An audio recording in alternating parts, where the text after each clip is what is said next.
So friends, आज हम discussion करने वाले हैं Baroda BNP Paribas children's fund के ऊपर। अभी एक नया एनएफओ मार्केट में आ चुका है, जिसमें अगर हम पोटेंशियल्स एंड अगर डिमांड की अगर बात करें तो आई थिंक इस फंड में पोटेंशियल एंड डिमांड दोनों का चांस काफी अच्छा खासा देखा जा सकता है। ये फंड स्पेशली उन लोगों के लिए बहुत बेनिफिशियल होने वाला है जो अपने चाइल्ड के हिसाब से, उनके एजुकेशन, उनके मैरिज या उनके फ्यूचर के हिसाब से कुछ इन्वेस्टमेंट करने का प्लान कर रहे हैं। तो आई थिंक ये फंड काफी अच्छा खासा ऑप्शन आज के डेट में हो सकता है। अब ये फंड क्या है, किस टाइप से काम करने वाला है, पोटेंशियल यहाँ पर है भी कि ज्यादा पोटेंशियल नहीं है, अगर आप प्लानिंग इसमें अप्लाई करने के लिए कर रहे हैं तो अभी क्या आपको अप्लाई करना चाहिए कि नहीं करना चाहिए, will discuss everything in the same video. So बने रहिए स्टार्टिंग से लेकर एंड तक, ताकि पूरा इन्फॉर्मेशन आपको प्रॉपर तरीके से मिल सके, ताकि जब भी आप इसमें इन्वेस्टमेंट करने जाएं एनएफओ पीरियड में या फिर आफ्टर एनएफओ पीरियड, तो कोई भी डाउट एंड क्वेरीज फंड के रिगार्डिंग आपके माइंड में ना हो। चैनल पे नए हैं तो प्लीज सब्सक्राइब करें इस चैनल को और बेल आइकन प्रेस करें, ताकि नेक्स्ट टाइम जब भी हम कुछ इस टाइप की वीडियोस बनाएं and again in in funds पे अगर वीडियो कुछ अगर बनाते हैं, कुछ नया अगर अपडेट आता है तो उसका कंफर्मेशन हम आपको टाइमली बेसिस पे दे सकें। वीडियो पसंद आती है जैसे लाइक करें, इसे आगे शेयर करें। सबसे पहले अगर हम पीपीटी के माध्यम से अगर अंडरस्टैंड करें, पीपीटी का जो फर्स्ट पेज है, that is the name of this fund is Baroda BNP Paribas children's fund. First of all इसमें हम लॉक इन पीरियड की बात करें, इसमें लॉक इन पीरियड कितने टाइम पीरियड का रहेगा। इसके बाद हम रिटर्न्स की बात करेंगे कि इसके रिटर्न्स वगैरह जो इसमें बेंचमार्क है उसके रिटर्न्स क्या रहे हैं पास में। जैसे हम इसमें लॉक इन पीरियड की बात करें तो इसमें लॉक इन पीरियड रहेगा 5 के, यहाँ पर लॉक इन पीरियड रहेगा 5 ईयर्स का। तो if you want to withdraw your money तो अपना पैसा आप 5 ईयर्स लॉक इन पीरियड पूरा होने के बाद आप ले सकते हैं। दूसरी चीज इसमें अगर हम रिटर्न्स की बात करें कि सबसे पहले इंपॉर्टेंट है कि उसका बेंचमार्क कौन सा है, वो भी हम फंड परचेज करने जा रहे हैं। तो बेंचमार्क यहाँ पर रहने वाला है निफ्टी 500 TRI। अब मैंने क्या किया, सिंपली मैं गूगल पे गया, मैंने जाकर के नाम पेस्ट किया, सर्च किया, मैंने पीडीएफ वहां से इसी से डाउनलोड कर लिया है। अब उस पीडीएफ के अंदर मैं ये देख सकता हूँ कि जो रिटर्न्स हैं लगभग 5 साल का जो ऑन एन एवरेज रिटर्न दिया है, जो इसमें बेंचमार्क है, अगर हम उस बेंचमार्क के रिटर्न से अगर अंदाजा के लगा के चले तो 5 ईयर में जो एवरेज रिटर्न रहा है वो 19.47 का रिटर्न रहा है इसका एवरेज, और 1 ईयर के अंदर रिटर्न इसका एवरेज लगभग 27% का है। तो अगर आप थोड़ा लॉन्ग टर्म के हिसाब से अगर प्लानिंग करते हैं, थोड़ा long term in the sense अगर आपका बच्चा भी बहुत छोटा है, तो it's like 3 years, 5 years, 4 years something, तो अपने पास ना बढ़िया टाइम है। मतलब थोड़ा सा अगर लॉन्ग टर्म के हिसाब से अगर इन्वेस्टमेंट करते हैं, क्योंकि इसमें जो इंडस्ट्री है ना वो बहुत ही बढ़िया बढ़िया इंडस्ट्री है, कंपनी भी काफी अच्छी अच्छी है जो ऑलरेडी पास्ट के अंदर काफी अच्छे खासे रिटर्न दे चुके हैं। जैसे एग्जाम्पल के माध्यम से अगर हम समझें तो यहाँ पर जो कंपनीज हैं, HDFC bank limited, ICICI bank, Reliance industries, Infosys, ITC, Larsen and Toubro and many more. उसके अलावा अगर हम इसमें इंडस्ट्रीज की बात करें, financial services, IT, oil gas and consumer fuels, fast moving consumer goods है, health care, capital goods, auto and auto components and many more. तो यहाँ पे इंडस्ट्रीज के ऑप्शन बहुत ज्यादा अवेलेबल है। कंपनी की बात करें तो कंपनी के ऑप्शन भी काफी सारे यहाँ पर अवेलेबल रहने वाले हैं। तो थोड़ा अगर हम यहाँ लॉन्ग टर्म के हिसाब से अगर प्लानिंग करते हैं तो आई थिंक रिटर्न का चांस यहाँ पर काफी अच्छा खासा हो सकता है।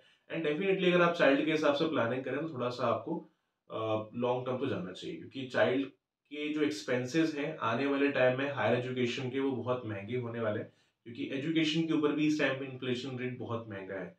तो we should try to go for a long term, क्योंकि लॉन्ग टर्म में ही रिटर्न काफी अच्छे खासे देखे जाते हैं मार्केट के अंदर। तो आई थिंक मुझे डिमांडेबल सेक्टर लग रहा है, पोटेंशियल है, क्योंकि जो बेंचमार्क है अगर हम इसके रिटर्न अगर पास्ट के अंदर चेक करें तो पिछला हिसाब ये कहता है कि हाँ रिटर्न बढ़िया है। रिटर्न के अलावा इसमें इंडस्ट्री के ऑप्शन बहुत सारे हैं। इंडस्ट्री के ऑप्शन ज्यादा होने से एक ही फायदा होता है, क्योंकि रेट में मान लो कुछ अगर पेंडेमिक आ जाएगा तो एक दो कंपनी, मैंने अगर इंडस्ट्री में मान लो पैसा लगाया, फॉर एग्जाम्पल मैंने सेक्टरल फंड में अगर पैसा लगाया है, तो फॉर एन एग्जाम्पल मैंने उस सेक्टरल फंड में इन्वेस्टमेंट किया जो कि उस पेंडेमिक के टाइम पे गिरने लगा, तो मेरे को काफी अच्छा खासा लॉस हो सकता है।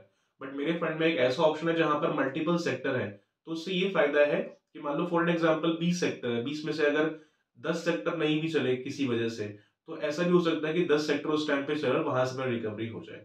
तो यहाँ पर ये अच्छा ऑप्शन है, कंपनीज ज्यादा है, इंडस्ट्री बहुत बड़ी है यहाँ पर कंपनीज की, तो ग्रोथ काफी अच्छा खासा एक्सपेक्ट हम यहाँ पे कर सकते हैं। सेक्टर भी काफी अच्छे खासे हैं, काफी ज्यादा है, और कंपनी भी ठीक ठाक है। तो ट्राई करिए थोड़ा सा, अगर आपको इन्वेस्टमेंट करना तो थोड़ा लॉन्ग टर्म के हिसाब से जाने का आप सोच सकते हैं। तो लॉक इन पीरियड यहाँ पर 5 साल का है, 5 साल के पहले आप पैसा नहीं निकाल सकते। अगर विड्रॉ करना भी हुआ तो आफ्टर 5 ईयर्स के बाद में आप पैसा अपना विड्रॉ कर सकते हैं। दूसरी चीज ये है इसमें जो इन्वेस्टमेंट का जो डेट रहेगा इस एनएफओ के अंदर, स्टार्टिंग डेट जो है दैट इज द 6 दिसंबर। 6 दिसंबर से लेकर के 20 दिसंबर तक इस फंड को आप एज एनएफओ अप्लाई कर सकते हैं। एनईवी का प्राइस रहेगा 10 रुपीज का। अगर आप इसको एज एनएफओ के फॉर्म में अप्लाई करते हैं 10 रुपए के हिसाब से अलॉटमेंट आपको दे दी जाएगी। एक्सपेंस रेशियो की बात करें तो कंपनी ने फिलहाल कोई इसका अभी एग्जैक्टली कंफर्मेशन नहीं दिया है कितना यहाँ पे एक्सपेंस रेशियो रहेगा, बट जो भी रहेगा आपको अलॉटमेंट के टाइम ऑलमोस्ट उसका कंफर्मेशन मिल जाएगा। दूसरी चीज इसमें इन्वेस्टमेंट अमाउंट जो है एसआईपी के हिसाब से अगर आप करोगे तो कम से कम 500 रुपए देकर आप इसको शुरू कर सकते हैं। और एज अ लमसम अगर आपको शुरू करना है तो ₹1000 के हिसाब से मिनिमम इसको आप शुरू कर सकते हैं। टैक्सेस की बात करें तो इसमें एलटीसीजी एसटीसीजी दोनों एप्लीकेबल रहेगा। अब एलटीसी किस तरीके से काम कर रहा है, एसटी किस तरीके से काम कर रहा है, उस पर ऑलरेडी हम वीडियो बना चुके हैं। उसका वीडियो का लिंक आपको नीचे डिस्क्रिप्शन में मिल जाएगा, वीडियो चेकआउट कर सकते हैं। कुछ सवाल आता है अपने क्वेश्चन आप रेज कर सकते हैं। उसके अलावा अब सवाल ये आता है कि इस फंड में रिस्क कितना होने वाला है, क्योंकि फंड में जाने के पहले हमको रिस्क भी अंडरस्टैंड करना चाहिए। और आज के डेट में लोग गारंटीड स्कीम छोड़ करके मार्केट में इन्वेस्टमेंट इसलिए करने आते हैं क्योंकि मार्केट में रिटर्न अच्छे होते हैं। और गारंटीड स्कीम में रिटर्न 5 6 7% है, तो आज के डेट में हर कोई जानता है कि यार इतने से तो इन्फ्लेशन बीट होगा नहीं, पैसा डबल हो जाएगा 12 15 साल में। तो उस डबल वैल्यू की क्या, उसकी क्या वैल्यू होगी, क्योंकि महंगाई बढ़ चुकी है। That is why people are entering in the market. अब मार्केट में ऐसे बहुत सारे फंड है जहाँ पे रिस्क भी होता है, तो यहाँ पर रिस्क रहने वाला है वेरी हाई। तो इन्वेस्टमेंट करने के पहले आप रिस्क को भी अंडरस्टैंड करना कि जो फंड आप परचेज करने जा रहे हैं जितना यहाँ पर रिस्क अवेलेबल है उतना आप रिस्क ले सकते हैं कि नहीं। देखिए अगर रिटर्न अच्छा बनाना है तो मार्केट में तो एंटर करना पड़ता है, और मार्केट में एंटर करना है तो रिस्क भी लेना पड़ता है। मैं आपको कोई रिकमेंड नहीं कर रहा हूँ ये फंड, ये कोई रिकमेंडेशन वीडियो आपके लिए नहीं है। डिसीजन विल बी योर्स, आपको ही सारी चीजें डिसाइड करनी है और अपने हिसाब से ही आगे बढ़ना, किसी के कहने पे आगे मत जाना। तो इसमें रिस्क रहने वाला है very high. Apart from this supply इसमें करना चाहिए कि नहीं करना चाहिए, अब ये सवाल आता है।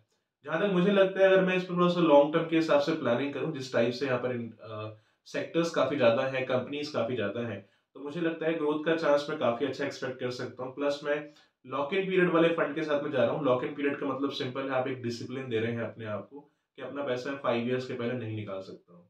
तो आई थिंक थोड़ा बेस्ट है जहां तक मुझे लगता है, मेरे अकॉर्डिंगली लॉन्ग टर्म के हिसाब से अगर हम जाएं तो ग्रोथ का चांस काफी अच्छा खासा यहाँ पर हो सकता है।